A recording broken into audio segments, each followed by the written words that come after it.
Hello everyone, welcome to my YouTube channel Jagis Biology, and today I am going to discuss about a topic escape velocity. So what is escape velocity? It is a minimum velocity with which a body must be projected vertically upward in order that it may just escape the gravitational field of the earth. यानी क्या condition है कि अगर किसी चीज़ को अगर हम ऊपर की तरफ फेंकते हैं तो वो कुछ हाइट तक जाती है, फिर नीचे गिर जाती है। उसे और ज़्यादा वेलोसिटी से ऊपर फेंकेंगे तो वो थोड़ा और ऊपर जाएगी, फिर नीचे आ जाएगी। तो हम वो मिनिमम वेलोसिटी की बात कर रहे हैं कि जिससे जब किसी बॉडी को फेंकें तो वो अर्थ के एटमॉस्फेयर को क्रॉस कर जाए और क्रॉस करके वहाँ से बाहर निकल जाए। तो उस वेलोसिटी को हम बोलते हैं एस्केप वेलोसिटी, और ये लिखा है the minimum velocity with which a body must be projected vertically, यानी आप सीधा फेंकेंगे उसे upward in order that it में जस्ट एस्केप, यानी वहाँ से निकल जाए क्या ग्रेविटेशनल फील्ड ऑफ द अर्थ, यानी ग्रेविटेशनल फील्ड ऑफ अर्थ से वो बाहर निकल जाए। That velocity is known as escape velocity. अब इस एस्केप वेलोसिटी का एक एक्सप्रेशन है कि इसे हम कैसे निकालते हैं। तो ये हमारे पास एक अर्थ है, इस अर्थ में इतनी हमने इसके रेडियस मान ली r, एक पॉइंट पर हमने सरफेस के डिस्टेंस तक कर लिया जिसे हम बोल रहे हैं x, और यहाँ से फिर हम एक छोटा सा वर्क डन करा रहे हैं dx और उसे इन्फिनिटी तक पॉइंट तक खींचते हैं। ठीक है, अब हम क्या कर रहे हैं, suppose a body of mass m lies at the point p। एक p पॉइंट है जिस पर एक m मास की बॉडी है, यहाँ देखने को मिलती है from a distance of centre of the earth is x, और सेंटर ऑफ अर्थ से लेके एक x डिस्टेंस की दूरी पर है। अब अगर ग्रेविटेशनल फोर्स निकालें हम इस मास m की बॉडी और बिटवीन द अर्थ इसके अर्थ के सेंटर से, तो हम जानते हैं दो ऑब्जेक्ट या दो बॉडीज़ के बीच में जो मास लगता है वो होता है ग्रेविटेशनल फोर्स ऑफ अट्रैक्शन, और जिसका फॉर्मूला होता है F=G capital M small m upon में x square, where capital G is gravitational constant, m is the mass of earth, small m is the mass of object, और x square is the distance between them. Now we have to find the small work done, जो हम बताते हैं कि हमें dx find करना है। उससे ऊपर पॉइंट पे मैं डायग्राम दिखा देता हूँ, ये dx हमें यहाँ पर दिखा है। तो इस स्मॉल वर्क डन को हमने इतना काम करा है, body through small distance pq equal to dx against the gravitational force is dw equal to f minus dx is equal to gm x square ds। कैसे हुआ, वर्क डन जो होता है स्मॉल वर्क डन होगा आपका force into में displacement, और force हमारी अभी निकली थी आपकी, देखो ये कंडीशन ग्रेविटेशनल फोर्स को उसको यहाँ पुट कर दिया और dx आपका साथ में लगा दिया जो कि आपका स्मॉल वर्क डन है। अगर आपको टोटल वर्क निकालना है तो आपको इसका इंटीग्रेशन करना पड़ेगा, और वही काम हम यहाँ कर रहे हैं। तो हमने क्या करा, dw का इंटीग्रेशन कर दिया। ये रहा आपका dw का फॉर्मूला जो हमने देखा था, g capital M small m upon में x स्क्वायर इंटू में dx, और इसका इंटीग्रेशन करेंगे हम इसकी रेडियस लेके r सेंटर से लेके इन्फिनिटी पॉइंट तक। कहाँ तक करेंगे, इन्फिनिटी पॉइंट तक। तो r से इन्फिनिटी हमने इसके लिमिट लगा दी। अब ये लिमिट लगाने के बाद अगर देखें तो g जो है वो कांस्टेंट है, मास ऑफ अर्थ कॉमन, और एक ऑब्जेक्ट को हम लेके चलने के, इसे भी हम एक फिक्स वैल्यू मान के चल रहे हैं। तो ये आपके सारे हुए कांस्टेंट, इन्हें हमने दिया बाहर।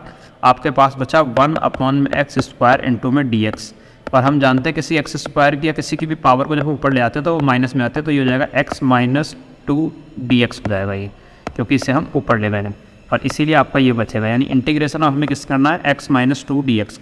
अब x माइनस स्क्वायर की अगर हम बात करें, इसका अगर हम इंटीग्रेशन करते हैं तो इसका इंटीग्रेशन आता है -1 अपॉन में x। कितना इंटीग्रेशन आएगा, -1 अपॉन में x। तो ये तो आगे रहेगा, और आपका जो ये कंडीशन अगर आप देखें ये तो सेम यहाँ आ गया, इसका इंटीग्रेशन करने पर बन गया -1 अपॉन में x। लिमिट है आपकी r से इन्फिनिटी। सबसे पहले इन्फिनिटी का केस लिखेंगे, -1 अपॉन में इन्फिनिटी, फिर माइनस केस लाएंगे, फिर ये जाएगा r आपका इस तरह लगा जाएगा तो माइनस माइनस प्लस हो जाएगा, इसलिए हो जाएगा 1 अपॉन में r। तो एक कंडीशन हो जाएगी -1 अपॉन में इन्फिनिटी प्लस में 1 अपॉन में r।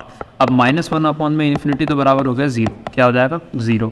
हमें यहाँ चाहिए 1 अपॉन r। 1 अपॉन r को जब हम इससे मल्टीप्लाई करेंगे तो हमारी एक वैल्यू आएगी, यानी वर्क हमारा कितना हो रहा है रियलिटी में, हमारा वर्क हो जाएगा gm capital M small m upon में r, यानी g ये आपका वर्क हो जाएगा capital G capital M small m upon में r। चलो हम मान लेते हैं कि हमारे पास जो एस्केप वेलोसिटी है उसे हमने मान लिया v, और हम जानते हैं एस्केप वेलोसिटी किसी चलने वाली चीज़ के अंदर एक एनर्जी होती है जो होती है काइनेटिक एनर्जी। तो हम कह रहे हैं escape velocity of the body then the kinetic energy will be half mv square. हम जानते हैं फॉर्मूला होता है हाफ mv स्क्वायर, क्योंकि यहाँ पे एस्केप वेलोसिटी को मैंने ve माना है, दैट्स वाई फॉर्मूला हो जाएगा हाफ mve का square imparted to the body of the surface of the earth will be just sufficient to perform the work. तो इस हाफ mv स्क्वायर को बराबर रख दीजिए उस वर्क डन के, क्योंकि वर्क डन बराबर होता है एनर्जी के, वर्क डन बराबर होता है एनर्जी के। तो वर्क आपका ये आया था और एनर्जी आपकी ये थी, इन दोनों को बराबर रखिए, m से m कैंसिल आउट हो गया, बचा हमारे पास v स्क्वायर। हम यहाँ लिखते हैं तो ये 2 ऊपर चला जाएगा, तो 2gm अपॉन में r। क्लियर, अब इस वी ई स्क्वायर है तो इस स्क्वायर को मुझे नहीं, इसलिए इधर भी ले आएंगे और ये बन जाएगा आपका रूट, और फॉर्मूला हो जाएगा V E equal to root 2gm upon में R, and this is your derivation for the escape velocity. यानी अगर हमें सिर्फ वेलोसिटी की बात करनी है, स्कोप वेलोसिटी की, तो आप यहाँ तक लिख सकते हैं इसे in case of gravitational force and mass of अर्थ, और ये है बेसिकली रेडियस ऑफ अर्थ। इन सबको रख के हम वैल्यू भी पुट करके आंसर भी निकाल सकते हैं, क्योंकि ये सारी वैल्यू हमारे पास कांस्टेंट होती है, जो इसकी वैल्यू अप्रॉक्सीमेटली 11.2 के आसपास आती है। अगर वो कहें कि इसके अंदर ग्रेविटी आपको इंक्लूड करनी है, तो हम जानते हैं ग्रेविटी का फॉर्मूला होता है capital G capital M upon में आर स्क्वायर, इसलिए GM equal to GR square हो जाएगा। इस आर स्क्वायर को यहाँ ले गए, तो इस GM को अब क्या करें, जहाँ पर जो GM था इस GM की जगह पर ये GR स्क्वायर पुट कर दीजिए, तो हमारा फॉर्मूला ये हो जाएगा V equal to 2GR square upon में आर। एक आर से एक आर कट जाएगा, एक आर बचेगा, तो फॉर्मूला बन जाएगा रूट 2GR। ये भी आपका एक फॉर्मूला है एस्केप वेलोसिटी का in respect to gravity, with respect to gravity. यानी ग्रेविटी के रेस्पेक्ट में अगर आपसे एस्केप वेलोसिटी का फॉर्मूला पूछे तो वो होता है रूट में 2GR। क्या होता है? 2GR। और अगर वो डेंसिटी के रेस्पेक्ट में फॉर्मूला पूछे, तो डेंसिटी जो होती है अगर मास के रेस्पेक्ट में जाए तो वो होती है 4, क्योंकि हम स्फीयर की बात करते हैं 4/3 पाई आर की क्यूब, और डेंसिटी को हम दिखाते हैं रो से। तो ये केस हो जाता है आपका किसका? डेंसिटी का। और इसलिए आप क्या करोगे, m की जगह जो हमारा फॉर्मूला था शुरू में वहाँ पे 2gm अपॉन में r, इस m की जगह आप ये वाला फॉर्मूला पुट कर देंगे, आपको ये वैल्यू मिल जाएगी। और ये आपकी तीसरा एस्केप वेलोसिटी का फॉर्मूला है इस केस में जब हम बात कर रहे हो डेंसिटी के। तो this is all about the escape velocity and the different formulas that can be derivate और express with the help of escape velocity. तो बस इतना ही इसके अंदर, बाकी और भी कुछ केसेस होंगे तो डिस्कस करेंगे अगली वीडियो के अंदर। Thanks for watching.